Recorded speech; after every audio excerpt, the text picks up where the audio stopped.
அவரை போல அன்றகுமார சாநாயக்கமார் ஒரு மாபெரும் பொய்யராக மாறியிருக்கிறார் என்றுதான் என்னுடைய கவலை. தனக்கு வந்தால்தான் தலையிடுகின்ற அருமை தெரியும் என்பார்கள்.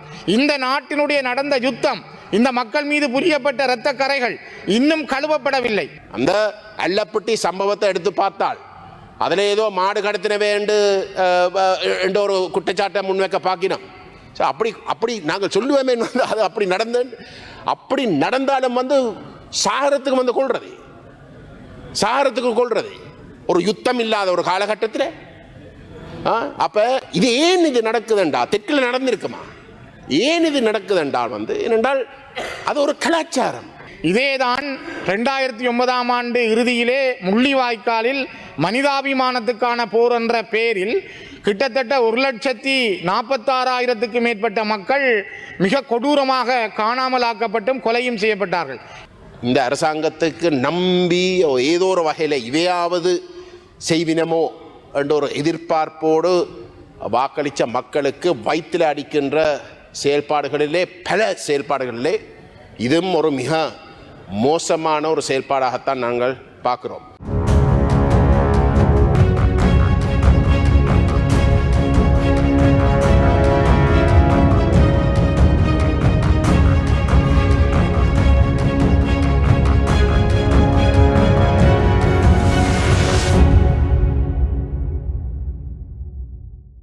அன்றைய தினத்தில் நான் பார்த்தேன், கிளங்கன் வைத்தியசாலையில் ஒரு 23 வயது பெண் ஒருவர் இறந்த பின்னர் மோச்சுவரியில் வைக்கப்பட்டிருக்கின்ற போது அங்கே வேலை செய்த 3 பேர் அந்த இறந்த பெண்ணினுடைய உடலங்கள் மீது பாலியல் சேட்டைகள் செய்திருக்கிறதாகவும் தகாத உறவுக்கு உட்படுத்தி இருக்கிறதாகவும் அவருடைய சகோதரர்களும் அவர்களுடைய குடும்பத்தாரும் அண்மைய தினங்களில் நான் அதாவது ஹட்டனில் இந்த விடயங்கள் நடந்ததாக நான் இந்த விடயத்தை தான் நான் கிட்டத்தட்ட ஒரு வருடம் 4 மாதங்களுக்கு முன்னம் சொன்னான். சாவச்சேரி ஆதார வைத்தியசாலையில் வைத்தியர் இந்திரகுமார் என்பவர் இதே வேலையை தான் செய்கிறார்.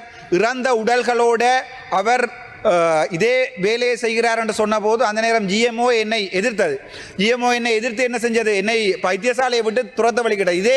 இதே சம்பவம் ஜாழ்ப்பாணம் வைத்தியசாலையில் நடக்கின்ற போது, ஜாழ்ப்பாணத்திலே உடல்கள் வெட்டப்படுகின்ற போது அதை வேணுமென்று தாமதித்து சாவச்சேரி வைத்தியசாலையில் இருந்து ஜாழ்ப்பாணம் அனுப்பி 4 நாள் பிரணவன் வைத்தியர் பிரணவனாக இருக்கட்டும், வைத்தியர் இந்திரகுமாராக இருக்கட்டும், வைத்தியர் மயூரதனாக இருக்கட்டும், இறந்த பிணங்களிலும் உழைக்கிறார்கள் என்பதை மனச்சாட்சி இல்லாத ஒரு காரணத்தால், என்னுடைய மனம் கேட்காத காரணத்தால் நான் அந்த விடயங்களை கதைத்த போது ஒட்டுமொத்த சமூகத்தையும் நோக்கி நான் வைத்திய சமூகத்தையும் நோக்கி நான் கதைக்கிறேன் என்று இவர்கள் அந்த நேரம் என்னை ஒரு பாராளுமன்ற உறுப்பினராக மாற்றியிருந்தார்கள். ஆனால் இன்றைய தினம் பார்த்தீங்கள் என்று சொன்னால் அந்த கிளங்கன் வைத்தியசாலையில் அதே சம்பவம் நடந்திருக்கிறது. சாதாரணமாக சின்ன சின்ன வைத்தியசாலையில் இந்த விடயங்கள் நடக்கிறது. இன்னொரு விடயத்தை சொல்லணும், இந்த அக்கரை வைத்தியசாலையில் எங்களுடைய அதாவது என்னென்னால் எங்களுடைய அன்றகுமார சாநாயக்க ஜனாதிபதி அவர்களை நான் உண்மையாகவே நான் நேசிக்கிறேன். ஆனால் நான் நினைக்கிறேன் எங்களுடைய நலிந்த ஜேதிஸ் அவர்கள் அவரை போல அன்றகுமார சாநாயக்கமார் ஒரு மாபெரும் பொய்யராக மாறியிருக்கிறார் என்றுதான் என்னுடைய கவலை. நான் கேட்ட 27 கேள்விக்கு எங்களுடைய நலிந்த ஜேதிஸ் என்னுடைய ஹிதவதா என்னுடைய நட்பு பாராளுமன்ற உறுப்பினர் அவர்கள் சொல்லியிருக்கிறார், தாங்கள் இவர்களுடைய அதாவது அக்கறை வைத்து எம்எஸ்ஸில் எந்த குறைபாடுகளும் இல்லை, அவருடைய எந்த விசாரணைகளும் இல்லை, அவரை நாங்கள் வைத்தியசாலை அகற்ற மாட்டோம் என்று சொல்லி அடுத்த நிமிடம் பின்னேறம் மறுபடியும் மாற்றியிருக்கிறார்கள். இப்போது அவருக்கு எதிரான விசாரணைகள் நடந்து 2 மாதங்கள் ஆகிறது. இன்றை வரைக்கும் வைத்தியர் நலிந்த அவர்களால் திருப்பி வைத்தியசாலைக்கு கொண்டு போய் அந்த அக்கறை வைத்து ஆதார வைத்தியசாலை வைத்தியத்தில் விடையில்லாமல் இருக்கு. இதில் என்ன கவலை என்றால், இந்த ஜிஎம்ஓஏ என்று சொல்லுகின்ற இந்த மிகப்பெரிய மாஃபியாக்கு இந்த நீங்கள் தான் ஒரு மிகப்பெரிய அதாவது இந்த போராட்டங்கள் நடத்துகின்ற ஒரு பெரிய போராட்ட குழு. இன்றைக்கு எந்த பாதைகளையும் ரோட்லையுமே எந்த போராட்டங்களையும் நீங்கள் பார்க்கல ஆயிருந்தால் நீங்கள் முழு பேரும் உள்ளுக்கல்ல இருக்கிறீர்கள். ஆனால் கவலை என்னென்றால் இந்த சின்ன சின்ன விடயங்கள் ஜிஎம்ஓஏ போன்ற விடயங்களாக இருக்கலாம், அல்லது இந்த மோச்சுவரியில் நடக்கின்ற விடயங்களை கூட ஒரு இன்குவரி ஒன்றை நடத்தி அவர்களை தண்டிக்க முடியாத நிலைமையில் இந்த அரசாங்கம் இருக்கின்ற போது எங்களுடைய வைத்தியர் நலிந்த அவர்களுக்கு என்னுடைய கவலையை நான் தெரிந்து கொள்கிறேன். நான் நினைக்கிறேன் அதே நேரத்தில் இன்னொரு விடயத்தை சொல்லி நான் முறைப்படுகிறேன். இன்று வளைகுடா யுத்தம் தொடர்பிலே இங்கே பலர் பேசுவதை நான் அவதானித்தேன். வளைகுடாவிலே யுத்தம் நடைபெறுகிறது, ஈரான் மீது அமெரிக்கா யுத்தம் புரிகிறது, இஸ்ரேல் யுத்தம் புரிகிறது, ஈரான் பல அரபு நாடுகள் மீது யுத்தம் புரிகிறது. இவையெல்லாம் இன்று நடந்து கொண்டே தலைமை தாங்கும் உறுப்பினர் அவர்களே, இதேதான் 2009ஆம் ஆண்டு இறுதியிலே முள்ளிவாய்க்காலில் மனிதாபிமானத்துக்கான போர் என்ற பெயரில் கிட்டத்தட்ட 1,46,000க்கு மேற்பட்ட மக்கள் மிக கொடூரமாக காணாமலாக்கப்பட்டும் கொலையும் செய்யப்பட்டார்கள். இதனை நல்லிணக்க ஆணைக்குழுவுக்கு முன்னால் மறைந்த பேராயர் ராஜப்பு யோசப் அவர்கள் ஆதாரங்களோடு சொல்லியிருந்தார். அதேபோல 2006ஆம் ஆண்டு மட்டக்களப்பு மாவட்டத்தினுடைய வாகரையிலே கிட்டத்தட்ட 20,000க்கு மேற்பட்ட மக்கள் கொல்லப்பட்டார்கள். ஆனால் இவற்றுக்கான நீதி இந்த நாட்டிலே கிடைக்கவில்லை. மனிதாபிமானத்துக்கான யுத்தம் என்ற பெயரில் 22 நாடுகள் இந்த நாட்டிலே யுத்தத்தை நடத்திய பொழுது, விமான தாக்குதல்களை நடத்திய பொழுது, மல்டிபரல் குண்டுகளை வைத்து தாக்குதலை நடத்திய பொழுது இந்த உலகத்தில் யாரும் எங்களுக்காக பேசவில்லை, எங்களுக்காக யாரும் குரல் கொடுக்கவில்லை. ஆகவே மனிதாபிமான யுத்தம் என்றால் இப்பொழுது உலகத்தினுடைய ஒழுங்கை தீர்மானிப்பதற்கான, ஒழுங்குபடுத்துவதற்கான தலைவராக அமெரிக்கா தன்னை அடையாளப்படுத்துகிறது என்றால் அமெரிக்கா நடத்துகின்ற யுத்தமும் நியாயமானது தானே? ஏன் நீங்கள் அந்த யுத்தத்தை பிழையாக பார்க்கிறீர்கள்? அப்படி என்றால் இந்த நாட்டிலே நடந்த இழப்புகளுக்கு ஏன் இந்த நாட்டிலே இன்னும் ஒரு நீதி வழங்கப்படவில்லை, பொறுப்பு கூறப்படவில்லை? இந்த நடந்த மக்களுக்குரிய நீதியை வழங்குவதற்கு உங்களுடைய அரசாங்கம் கேபினட்டிலே, அமைச்சரவையிலே தீர்மானம் எடுத்து அப்படி ஒரு இனப்படுகொலை நடக்கவில்லை, அதனை வெளிநாட்டிலே விசாரிக்க முடியாது என்று தீர்மானம் எடுத்திருக்கிறீர்கள். அப்படி என்றால் இந்த நாட்டினுடைய நியாயம் என்ன, நல்லிணக்கம் என்ன, பொறுப்பு கூறல் என்ன, இந்த நாட்டினுடைய நீதி எவ்வாறு இருக்க போகிறது? ஆகவே உலகத்திலே தனக்கு வந்தால்தான் தலையிடுகின்ற அருமை தெரியும் என்பார்கள். இந்த நாட்டினுடைய நடந்த யுத்தம், இந்த மக்கள் மீது புரியப்பட்ட இரத்த கரைகள் இன்னும் கழுவப்படவில்லை. அந்த மக்கள் இப்பொழுதும் தெருக்களிலே போராடி கொண்டிருக்கிறார்கள். அவர்களுடைய உண்மையான போராட்டங்களுக்கான மதிப்பை கூட இந்த அரசு வழங்க தயாரில்லை. பல இடங்களிலே யுத்தத்தை புரிவதற்கு இந்த அரசாங்கத்தில் இருக்கின்ற, இன்று NPP-யாக இருக்கலாம், நீங்கள் JVP-யாக இருக்கிற பொழுது பூரண ஆதரவை வழங்கி இருந்தீர்கள். இன்றைய ஜனாதிபதி அனுரகுமார திசாநாயக்கா தலைமையிலே 40,000 பேர் படைகளுக்கு சேர்க்கப்பட்டார்கள் தமிழர்கள் மீது யுத்தம் புரிவதற்காக. ஆகவே நீங்கள் நீதியை வழங்குவதற்கு தயக்கம் காட்டுகிறீர்கள். இன்று கொண்டு வருகின்ற இந்த அவசரகால சட்டம் கூட நீங்கள் தொடர்ந்தும் ஒரு வன்முறைக்குள் வைத்திருக்க விரும்புகிறீர்கள். குறிப்பாக யாழ்ப்பாண பல்கலைக்கழக மாணவர்கள் சுதந்திர தினத்துக்கு எதிராக, இலங்கையினுடைய சுதந்திர தினம் என்பதை நாங்கள் நினைப்பதற்கு தமிழர்கள் இன்னும் அதற்கான வழியிலே உருவாக்கப்படவில்லை. அந்த சிங்கக்கொடிக்கு கீழே நிற்கக்கூடிய தகுதியை இன்னும் தமிழர்களுக்கு நீங்கள் கொடுக்கவில்லை. அதனை அவர்கள் எதிர்த்தார்கள்.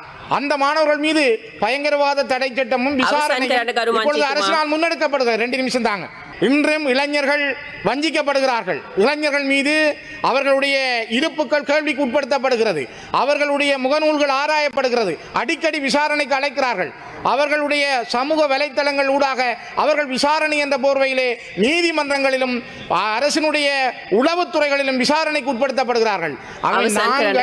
உங்களுடைய நாட்டில் இருக்கிற இந்த சட்டம் காட்டுவதற்கு இந்த அவசரகால சட்டத்தை நாங்கள் எதிர்க்கிறோம்.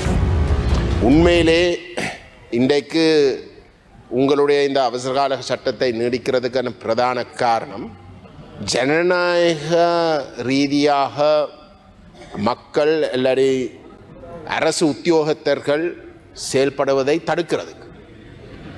நீங்கள் ஒரு சூறாவளியை, எத்தனையோ மாதங்களுக்கு முன்பு நடந்த ஒரு சூறாவளியை காட்டி நீங்கள் இந்த அவசரகால சட்டத்தை நீங்கள் பயன்படுத்துகிறதுதான் உண்மை. ஆகவே எங்களை பொறுத்தவரையிலே இந்த தேசிய மக்கள் சக்தி மக்களாலே ஒரு புரட்சி, இவ்வகையான துஷ்பிரயோகங்கள், அரசு அதிகார துஷ்பிரயோகங்கள் நடைபெறக்கூடாது, வெறுப்படைஞ்ச தெற்கிலே வாழுகின்ற சிங்கள மக்கள் அந்த ஒரு அடிப்படை மாற்றம் ஒன்று அவசியம் என்று சொல்லி வாக்களித்ததுக்கு பிற்பாடு இன்றைக்கு அந்த மக்கள் இந்த அரசாங்கத்துக்கு நம்பி ஏதோ ஒரு வகையில் இவையாவது செய்வினமோ என்ற ஒரு எதிர்பார்ப்போடு வாக்களித்த மக்களுக்கு வயிற்றில் அடிக்கின்ற செயல்பாடுகளிலே, பல செயல்பாடுகளிலே இதுவும் ஒரு மிக மோசமான ஒரு செயல்பாடாகத்தான் நாங்கள் பார்க்குறோம். ஆனால் இந்த அவசரகால நீடிப்பை நாங்கள் எதிர்க்கிறதுக்கு இன்னமொரு பிரதான காரணம் இருக்குது.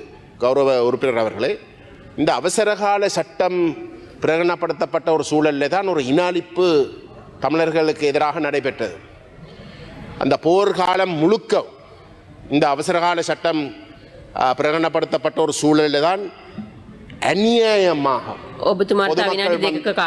பொதுமக்கள் வந்து படுகொலை செய்யப்பட்டார்கள். எந்த விதமான பொறுப்பு கூறலும் இல்லாத வகையிலே ஒரு கலாச்சாரம் இராணுவத்தாலேயும் முப்படையாலேயும் போலீஸாலேயும் வந்து கடைபிடிக்கப்பட்டது. இன்றைக்கு கூட அதே இராணுவம் தான் இன்றைக்கு வடகிழக்கில் இருக்கு. எந்த ஒரு இராணுவ சிப்பாய்க்கு எதிராக கூட பொறுப்பு கூறல் சம்பந்தமாக எந்த ஒரு நடவடிக்கையும் எடுக்காத ஒரு நிலையிலேயும் மாறாக ஸ்ரீலங்கா அரசு அவர்களை பாதுகாக்கும் என்ற வாக்குறுதிகளை தொடர்ச்சியாக வழங்கப்பட்டு கொண்டிருக்கின்ற ஒரு சூழலில் தான் அந்த அநியாயம் நடந்த பின்னணிக்கான அந்த அவசரகால சட்டம் இன்றைக்கும் நீடிக்கப்படுகின்றது. அப்படிப்பட்ட ஒரு சூழலில் ஒரு செக்யூரிட்டி செக்டர் ரிஃபார்ம்ஸ் எதுவுமே நடக்காத ஒரு சூழலிலே இந்த அவசரகால சட்டம் நீடிக்கிற காரணமாக அப்பாவி மக்கள் வடகிழக்கிலே இன்றைக்கு குறிவைக்கப்படுறதுக்கான ஒரு அபாய நிலையில் இருக்கிறார்கள். அந்த அல்லப்பட்டி சம்பவத்தை எடுத்து பார்த்தால் அதில் ஏதோ மாடு கடத்தினவே என்ற ஒரு குற்றச்சாட்டை முன்வைக்க பார்க்கினோம். அப்படி நாங்கள் சொல்லுவோமே அது அப்படி நடந்தாலும் சாகரத்துக்கு கொள்றது ஒரு யுத்தம் இல்லாத ஒரு காலகட்டத்தில். அப்ப இது ஏன் இது நடக்குதுண்டா தெற்கில் நடந்திருக்குமா? ஏன் இது நடக்குதுன்றால் ஏனென்றால் அது ஒரு கலாச்சாரம். இந்த அவசரகால சட்டம் இருக்கின்ற பொழுது முப்படைகள் போலீஸ் தாங்கள் விரும்பினதை செய்யலாம், தாங்கள் பாதுகாக்கப்படுவினம் என்ற ஒரு நம்பிக்கை இருக்கு. ஆகவே எங்களுக்கு உங்களுக்கு சிலவர்களே இங்கே எதிர்ப்பு நடவடிக்கைகள் நடக்கக்கூடாது, ஏதோ ஒரு வகையில் ஜனநாயகத்தை மறக்கணும், அதை கட்டுப்படுத்தணும் என்று நீங்கள் தெற்கில் நினைக்கலாம், நினைச்சு அந்த முடிவுகளை எடுக்கலாம். ஆனால் வடகிழக்கில் உயிர் சம்பந்தப்பட்ட விஷயம். ஆகவே நாங்கள் இதை கடுமையாக எதிர்க்கிறோம்.